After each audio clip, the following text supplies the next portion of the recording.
गुड़वाना के सभी मूल निवासियों को अनिल धुर्वे की तरफ से जय जोहार, जय फड़ाफेन। बना के रहेंगे गुड़वाना राज्य।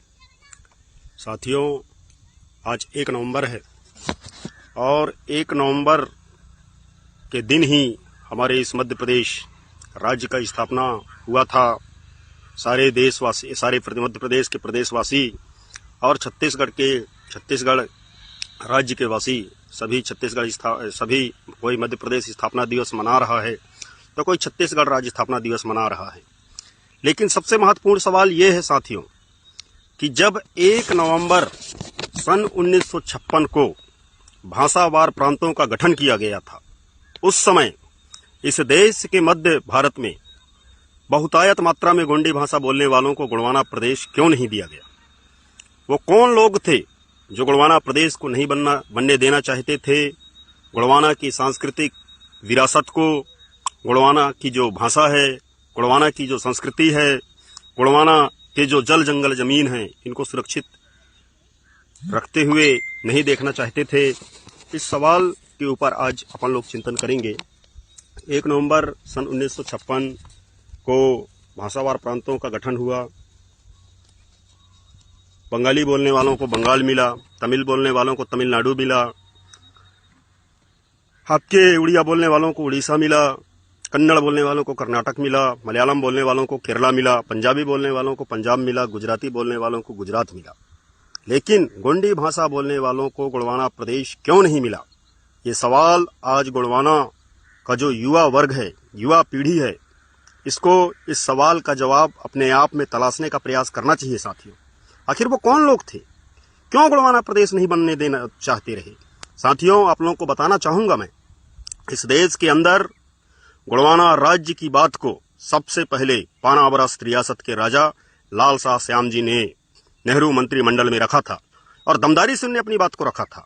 उन्होंने कहा था कि जब भाषावार प्रांतों का गठन हो रहा है, मराठी बोलने वालों को महाराष्ट्र मिल रहा है, उड़िया बोलने वाले को उड़ीसा मिल रहा है, कन्नड़ बोलने वाले के लिए कर्नाटक स्टेट बन रहा है, मलयालम बोलने वालों के लिए केरला बन रहा है, बंगाली बोलने वालों के लिए बन रहा है, तो गोंडी बोलने वालों के लिए गुड़वाना प्रदेश क्यों नहीं? ये सवाल जब उन्हें तत्कालीन प्रधानमंत्री पंडित जवाहरलाल नेहरू जी के सामने रखा, पंडित जवाहरलाल नेहरू जी ने उनके प्रस्ताव को ठुकराया। वो गुड़वाना का स्वाभिमानी बेटा सांसद के पद से इस्तीफा देकर मैदान में आया और पुनः चुनाव लड़ा और पुनः चुनाव निर्दलीय लड़के और वो पुनः जीत के गए। यानी गुड़वाना राज्य की जो मांग है साथियों, देश की आजादी के बाद से ही उठना शुरू हो गया था। इससे पहले वर्तमान तेलंगाना राज्य के आदिलाबाद क्षेत्र के रहने वाले कुमराम भीम जी ने, इनने भी 1940 के आसपास नवाबों के खिलाफ में, ब्रिटिश गवर्नमेंट के खिलाफ में जल जंगल जमीन की लड़ाई इनने लड़ी। तो उनका भी जो नारा था वो नारा था मावा नाटे मावा राज, यानी हमारे क्षेत्र में हमारा राज। तो साथियों, हम देश की आजादी के बाद जब 1 नवंबर सन 1956 को भाषावार प्रांतों का गठन हुआ, उस समय गोंडी भाषा बोलने वालों के लिए गुड़वाना प्रदेश नहीं बना। फिर हम आते हैं 2000 के दशक में।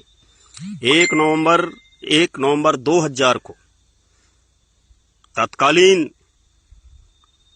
प्रधानमंत्री माननीय अटल बिहारी वाजपेयी जी, उस समय एनडीए की गवर्नमेंट थी, तो माननीय अटल बिहारी वाजपेयी जी ने एक शब्द कहा था। उनने कहा था कि राज्य जितने छोटे होंगे उतना ही उस राज्य का विकास होगा।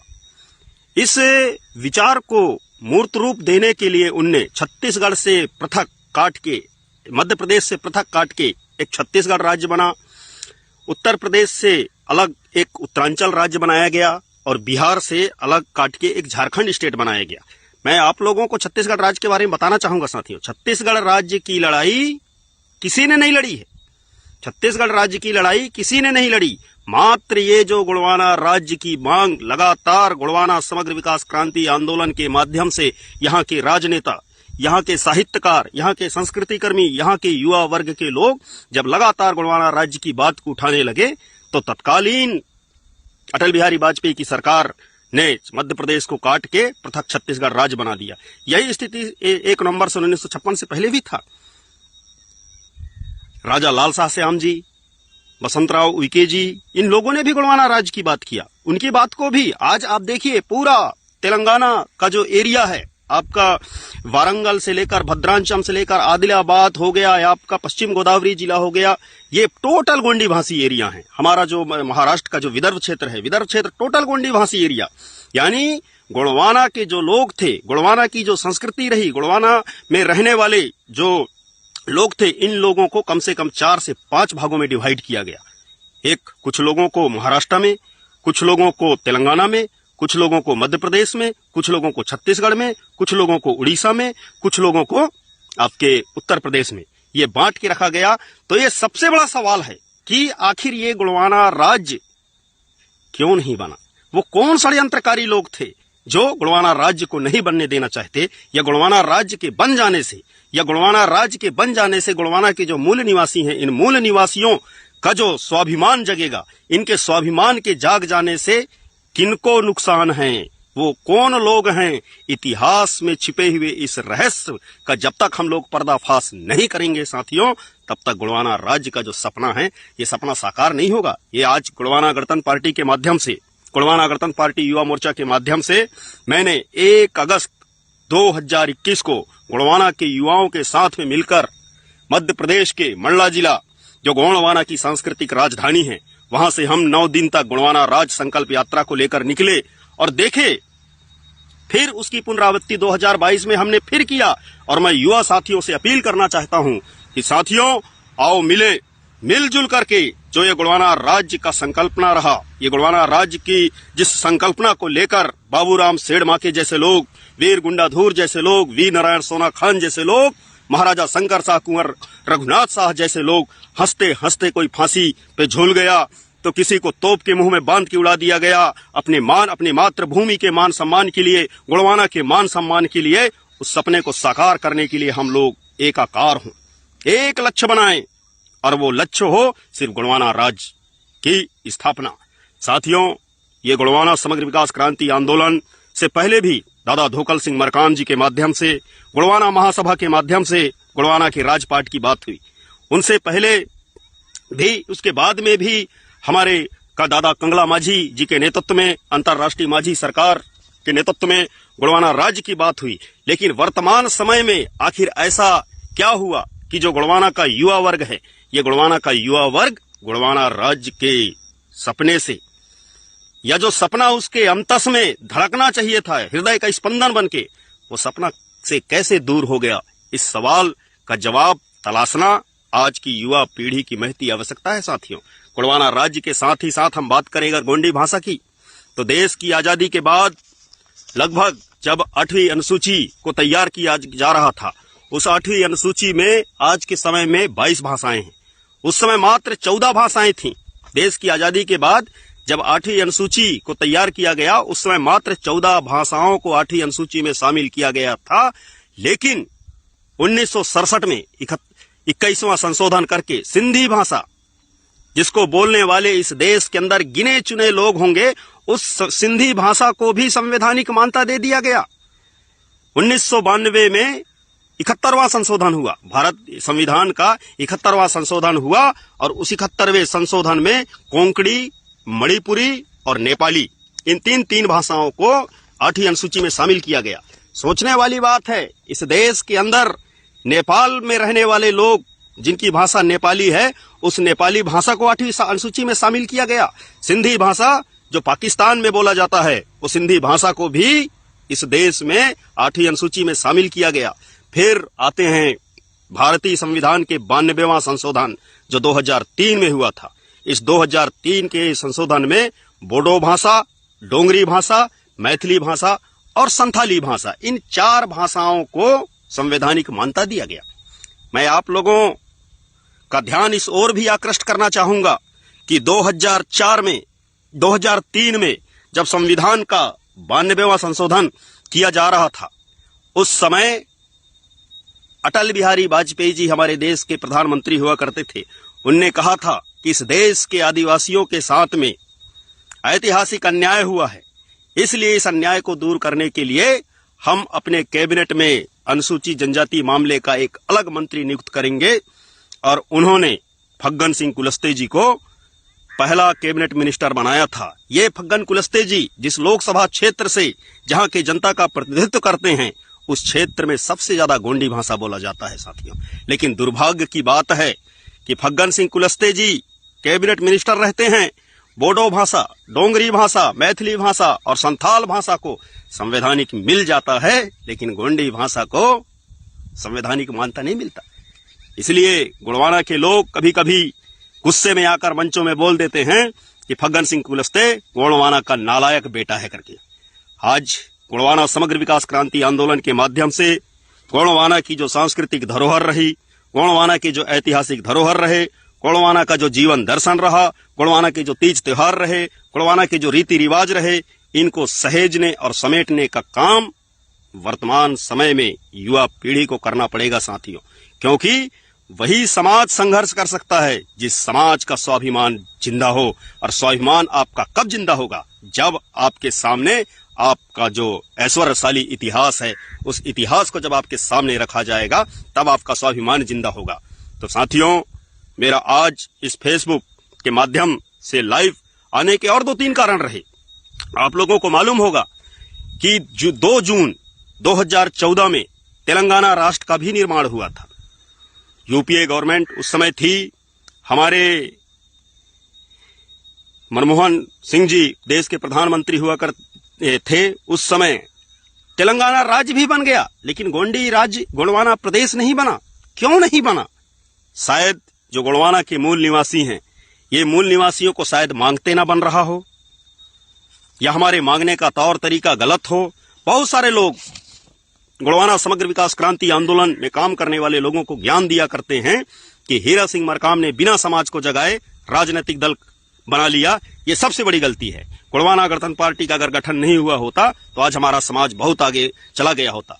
उन साथियों को मैं बताना चाहूंगा कि साथियों, शायद आपको इतिहास का ज्ञान नहीं है। आज इस देश के अंदर और इस प्रदेश के अंदर भारतीय जनता पार्टी और राष्ट्रीय स्वयंसेवक भारतीय जनता पार्टी और कांग्रेस पार्टी ये शासन नहीं कर रहे हैं। यहाँ पे शासन कर रही है राष्ट्रीय स्वयंसेवक संघ। और राष्ट्रीय स्वयंसेवक का जन्म सन 1925 में हुआ था। उससे पहले ही आदिवासियों के सामाजिक संगठन बन गए थे। आप लोगों का ध्यान आकृष्ट करना चाहूंगा मैं कि सन 1916 में ही आदिवासी महासभा इस देश के अंदर कार्य करना चालू कर दी थी।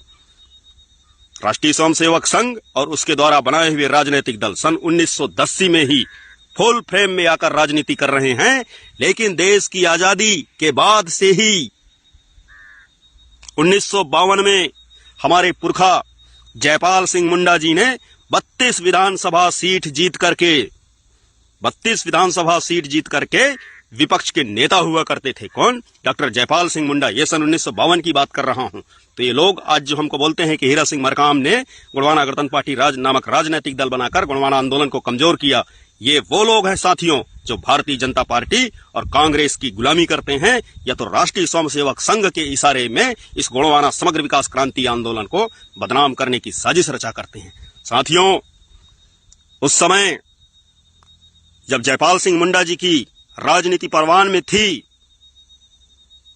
उस समय देश के तत्कालीन प्रधानमंत्री पंडित जवाहरलाल नेहरू जी ने उनसे कहा था कि मुंडा जी, मैं आप लोगों के आदिवासियों के विकास के लिए, आदिवासियों के उत्थान के लिए हमें आप लोगों की जमीन चाहिए। उस समय जयपाल सिंह मुंडा जी ने उड़ीसा राज्य में हीराकुंड बांध परियोजना के लिए वहां के जो मूल निवासी समुदाय के लोग थे, आदिवासी समुदाय के लोग थे, उनके सामने जाकर उन्हें रिक्वेस्ट किया, प्रार्थना किया कि ये देश के विकास के लिए आप लोगों को अपने जल जंगल जमीन का थोड़ा सा हिस्सा इस भारत सरकार को देना पड़ेगा करके। उस समय उड़ीसा राज्य के उस क्षेत्र के रहने वाले लोगों ने हीराकुंड बांध परियोजना के लिए अपने जमीनें दी। उस हीराकुंड बांध परियोजना के उद्घाटन में जब पंडित जवाहरलाल नेहरू जी वहां पहुंचे तो उन्होंने कहा था कि ये विकास के मंदिर हैं करके। उन्हें बड़े बड़े बांधों को, बने बड़े पावर प्लांटों को, बड़े बड़े कोयला खदानों को, कि आपके माइन के खदानों को उन्हें विकास का मंदिर का नाम दिया था। फिर दूसरी बार राउरकेला में स्टील प्लांट के लिए जयपाल सिंह मुंडा जी ने अपने समाज के लोगों से रिक्वेस्ट किया। जब ये रिक्वेस्ट करते हैं आदिवासी समुदाय के लोग अपने जल जंगल जमीन को, इस देश का विकास होगा, हमारा विकास होगा, हमारे क्षेत्र का विकास होगा, ये सोच करके जब सरकार को देते हैं और बाद में पता चलता है कि नेहरू जी अपने वादे से मुकर जाते हैं, तब जाकर जयपाल सिंह मुंडा जी ने कहा था कि नेहरू जी, आपके विकास के मंदिर आदिवासियों के कब्रगाह हैं। यहाँ पे आदिवासियों को न देवता का दर्शन हुआ, न ही उनको प्रसाद मिला। ये जयपाल सिंह मुंडा जी के उस समय के शब्द रहे साथियों। उन्हें जयपाल सिंह मुंडा जी ने उस समय कहा था, एक शब्द और कहा था उनने कि काश मुझे भी इतिहास सिखाया होता तो मैं नेहरू की बातों पर कभी भरोसा नहीं करता। यानी इतिहास ने अगर मुझे सीख दे दिया होता तो मैं नेहरू की बातों पे भरोसा नहीं करता और अपने समाज के लोगों को जल जंगल जमीन देने के लिए नहीं बोलता। आज भी हम देखें तो ये जो मध्य प्रदेश है साथियों, इस मध्य प्रदेश में हमारे विंध्य क्षेत्र के उमरिया जिला, उमरिया, शहडोल, सीधी, सिंगरौली, ये पूरा कोयले की पट्टी है। एशिया महाद्वीप का सबसे मोटे कोयले की परत अगर कहीं पे मिलता है तो मध्य प्रदेश के सिंगरौली जिले में मिलता है। सिंगरौली जिला, जिसे ऊर्जा राजधानी कहते हैं, ये सिंगरौली जिला अगर बिजली ना दे तो दिल्ली में प्रकाश नहीं होगा। लेकिन उस सिंगरौली जिला में जाकर वहां के मूल निवासियों की स्थिति को आप देखिए, वो मूल निवासी बद से बदतर स्थिति पे जीने पे मजबूर हैं।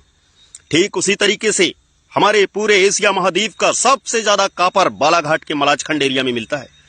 वहां पे मलाजखंड में जाकर आप देखिए वहां के जो मूल निवासी हैं उन लोगों की स्थिति कैसी है। यानी मध्य प्रदेश का जो गोंडवाना पट्टी है, जिस गोंडवाना पट्टी को हम पृथक गोंडवाना राज्य की मांग करते हैं, जिन 25 जिलों को लेकर, इन 25 जिलों में साथियों अपार खनिज संपदा है, वन संपदा है, बड़ी बड़ी नदियां यहां पे बह रही हैं, लेकिन सबसे ज्यादा गरीबी यहीं पे है।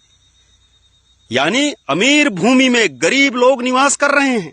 जबकि ये राज्य को बनाया गया था, उस समय कहा गया था कि क्षेत्रीयता के आधार पर किसी का भेदभाव, किसी भी क्षेत्र के साथ में भेदभाव नहीं होगा, लेकिन गोंडवाना के लोगों के साथ में भेदभाव हुआ साथियों। आज पूरे भारत देश में सबसे ज्यादा कोयला देने वाला क्षेत्र आदिवासी क्षेत्र, और इसी आदिवासी क्षेत्र में सबसे ज्यादा अशिक्षा, सबसे ज्यादा कुपोषण, सबसे ज्यादा भूखमरी, सबसे ज्यादा लाचारी यहीं पे है, सबसे ज्यादा गरीबी यहां पे है। क्यों है? इस सवाल का जवाब आपको और हमको तलाशना पड़ेगा साथियों, और इसके लिए हमको एकजुट होना पड़ेगा। हमारी जो एकजुटता है, आज आदिवासी मूल निवासी समुदाय की एकजुटता ही उसे बचा सकती है। बाकी दुनिया की कोई ताकत नहीं बना सकती, कोई भी परियोजनाएं हमको नहीं बचा सकती, कोई भी सरकार हमको नहीं बचा सकता। अगर हमको कोई बचा सकता है तो हमारी एकजुटता, हमारी सामूहिकता हमको बचा सकती है।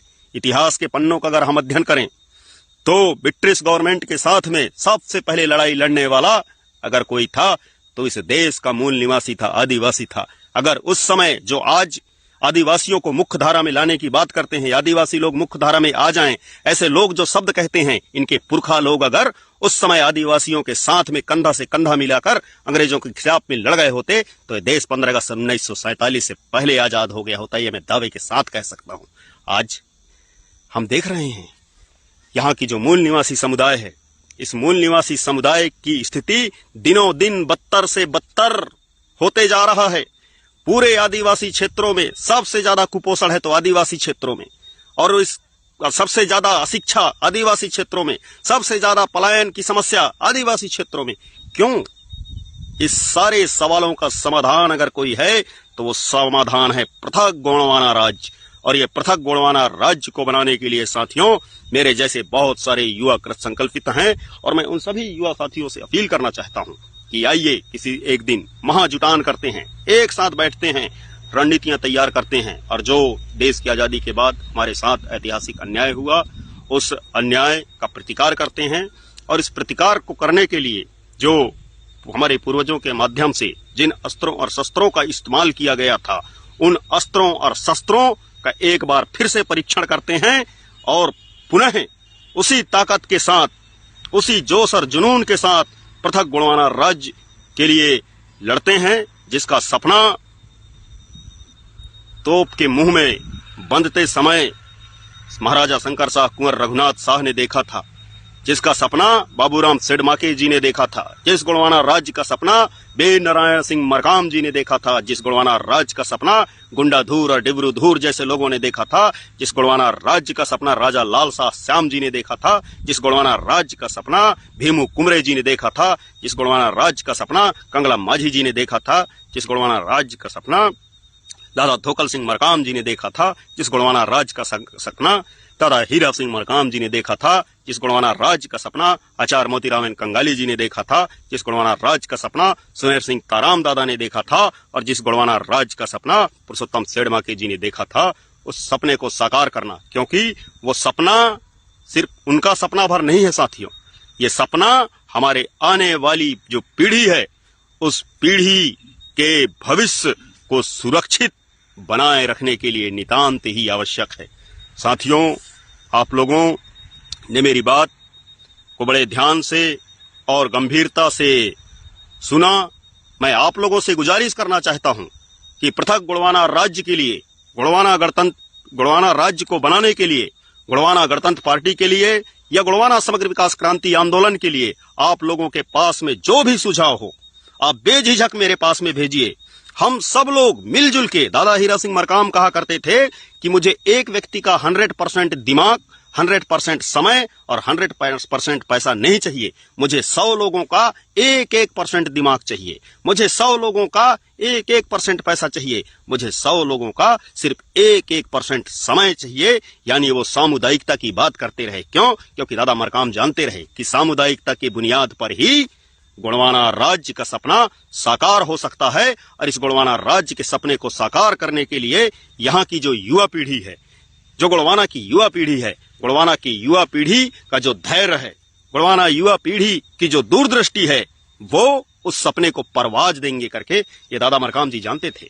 तो साथियों, मैं अपनी बातों को यहीं पे विराम दूंगा, और विराम देने से पहले मैं आप लोगों से फिर गुजारिश करना चाहूंगा कि आप चाहे किसी भी सामाजिक संगठन के लिए काम कर रहे हो, किसी भी धार्मिक संगठन के लिए काम कर रहे हो, किसी भी सांस्कृतिक संगठन के लिए काम कर रहे हो, किसी भी राजनीतिक संगठन के लिए काम कर रहे हो, अगर आपके आने वाले पीढ़ी का भविष्य सुरक्षित रह सकता है तो उसके लिए आपको एक राजनीतिक ताकत बनना पड़ेगा और गोंडवाना राज्य के सपने को साकार करना पड़ेगा। और इस सपने को साकार करने के लिए आपके पास में जो भी सलाह हो, जो भी सुझाव हो, वो अनिल ध्रुवे यानी मेरे पास में आप बेझिझक भेजिए, अपना मोबाइल नंबर दीजिए, मैं आपसे बात करूंगा।